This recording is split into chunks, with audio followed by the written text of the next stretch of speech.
우아하고 품격 있는 일상교육의 모든 것, 라이프스타일 교육TV 김은형입니다.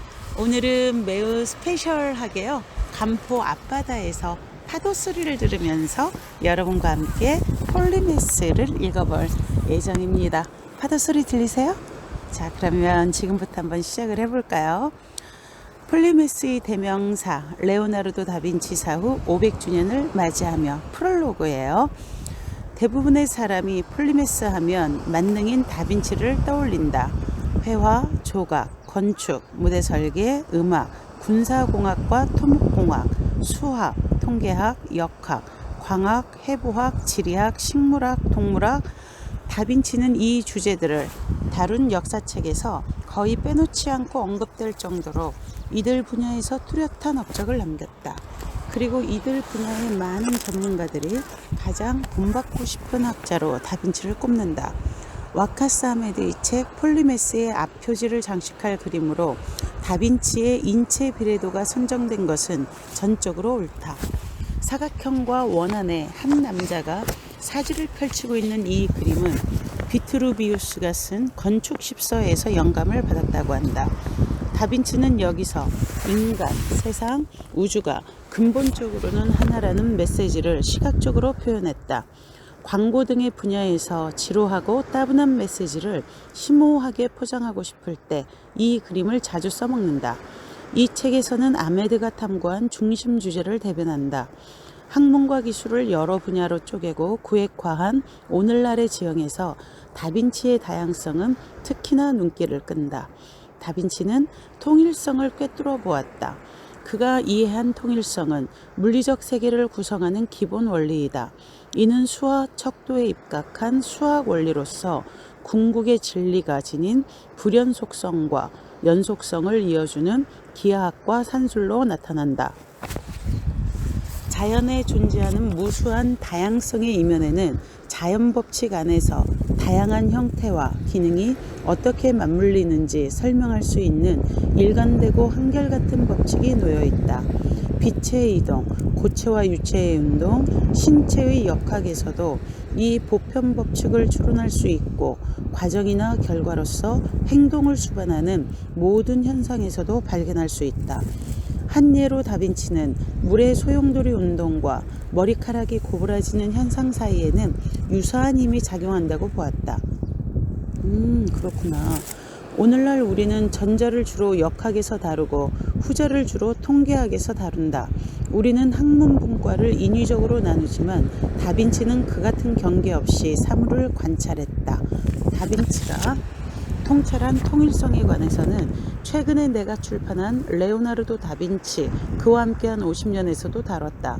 세계에서 가장 비싼 미술작품에 올랐던 다빈치의 구세주에 얽혔던 이야기까지 나는 이 책에서 과학을 전공하고 나서 다빈치와 50년간 함께했던 내 여정을 담았다. 다빈치는 수학적 지능도 워낙 뛰어난 사람이었지만 이와 별개로 대체로 폴리메스는 우리 같은 범인보다는 다양성 속에서 통일성을 관찰할 가능성이 더 높다고 생각한다. 그들은 어떤 관계나 유사점, 공통점, 연관성, 적절성, 기저의 인과관계, 구조적 통일성을 읽어내는 능력이 보통 사람보다 뛰어나다. 물론 오늘날에는 미술가가 전문 공학자처럼 일하기나 어렵다. 르네상스 시대에는 이런 일이 흔하지는 않아도 용납되었다. 오늘날 폴리메스는 전문가 집단이 굳게 수호하는 학문이나 직업의 경계를 인식하지 않을 수가 없다. 경계가 확고한 오늘날의 사회적 제도들이 언제 형성되었는지 그 뿌리를 추적하면 대부분 19세기로 거슬러 올라간다. 여러분 지금 약간 소음이 있었죠? 바로 자동차가 이 옆을 지나갔어요. 여전히 파도는 아름답고 아침 일출 광경도 여전히 아주 핑크색으로 저 멀리 지평선을 물들이고 있네요. 자신들이 종사하는 영역에 경계를 두른 것은 외부인들이 진입을 막고 내부자를 보호하는 데 그 목적이 있었다. 한 분야의 전문 지식으로 무장한 전문가들은 특수한 용어와 약칭으로 겹겹이 방책을 치고 높은 성에서 그들끼리 거주한다. 전문성을 갖추기 위한 자격 요건이 엄밀한 건 좋지만 그 분야에 속하지 않은 모든 이의 진입을 가로막는 장벽이 되는 것도 사실이다. 갑자기 이 단어 사용에 대해서 생각을 하게 되는데, 이 북튜버 시작하면서 제가 중간중간에 하는 그 멘트들을 다시 한번 모니터링 하면서 제가 얼마나 엉뚱한 말을 많이 하고 있나를 스스로를 정말 많이 성찰하게 되는 것 같아요. 그래서 지금 현재 2020년 말이잖아요. 12월 29일인데 2021년에는 매일매일 빠지지 않고 이 북튜버 여러분들에게 책을 읽어주는 일을 꼭 해야겠다. 일단은 나 자신의 이런 말하기, 그리고 읽기, 쓰기에 대한 이러한 그 언어적 태도와 그리고 또 현재에 대해서 스스로 좀 많이 성찰하고 돌아봐야겠다라는 생각이 들어서였는데, 조금 전에 말씀드렸던 지평선과 수평선도 이게 무슨 뜻으로, 그리고 또 맞겠었나? 갑자기 이런 생각들이 막 들어오네요. 어쨌든 책 읽기 프롤로그 조금 남았으니까 이어가도록 하겠습니다. 트럭이 또 지나가고 있어요. 재미있네요. 밖에 나와서 책을 읽으니까. 한 분야의 전문 지식으로 무장한 전문가들은 특수한 용어와 약칭으로 겹겹이 방책을 치고 높은 성에서 그들끼리 거주한다. 전문성을 갖추기 위한 자격 요건이 엄밀한 건 좋지만 그 분야에 속하지 않은 모든 이의 진입을 가로막는 장벽이 되는 것도 사실이다. 네, 이거 정말 우리가 통감하는 일들이죠. 현대 사회에서 박학다식한 사람이 되려다가는 깊이가 얄팍한 아마추어에 그칠 위험성이 있다. 잘 알고 있듯이 폴리메스라는 말에는 많은 걸 잘하면 특별히 잘하는 게 없다는 오명이 붙기도 한다. 그런데 전에는 이런 평가도 있었다. 많은 걸 잘하면 특별히 잘하는 게 없지만 하나만 잘하는 사람보다는 낫다.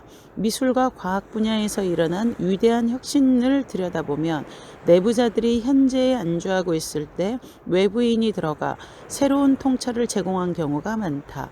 유전자 시대를 맞이한 생물학은 물리학자와 화학자들의 공동 연구로 새로운 학문으로 탄생했다. 코페르니쿠스가 16세기에 일으킨 혁명은 혁신적인 천문 관측 도구 못지않게 미의 관념에도 크게 영향을 받았다.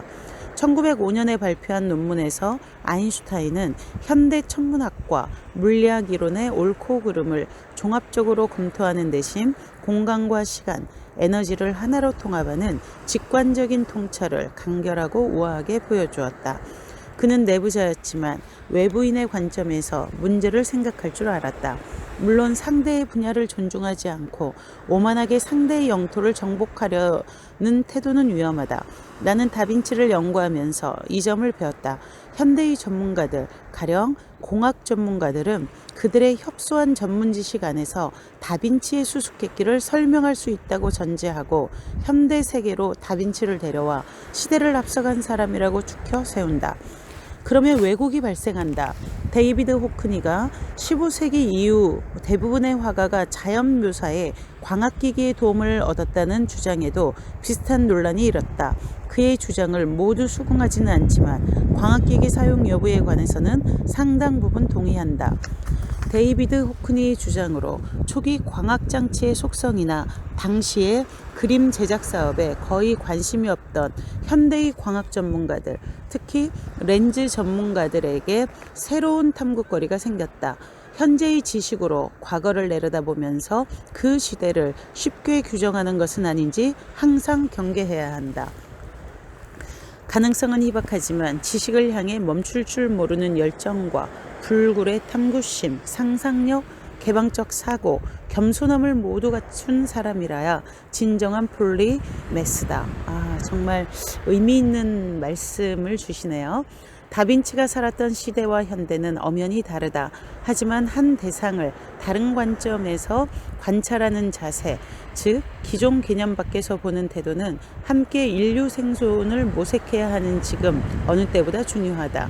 여기에는 다양한 분야와 학문 간의 상호 이해가 뒷받침된다. 옥스퍼드 대학교 미술사 명예교수인 마틴 캠프가 바로 이 프롤로그를 썼네요.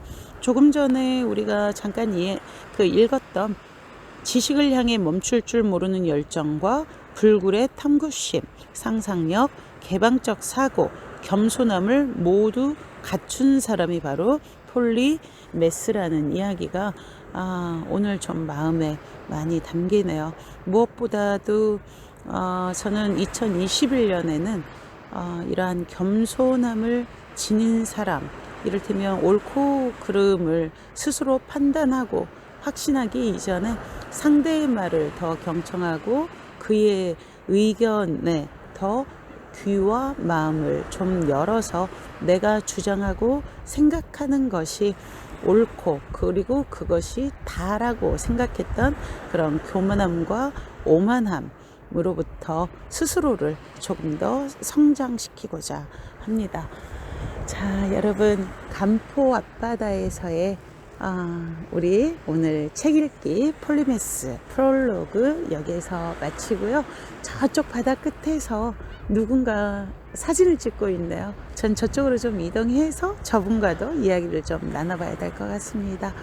여러분, 또 다음 시간에 뵙겠습니다. 라이프스타일 교육 TV, 우아하고 품격 있는 일상 교육의 모든 것 김은영이었습니다. 바이.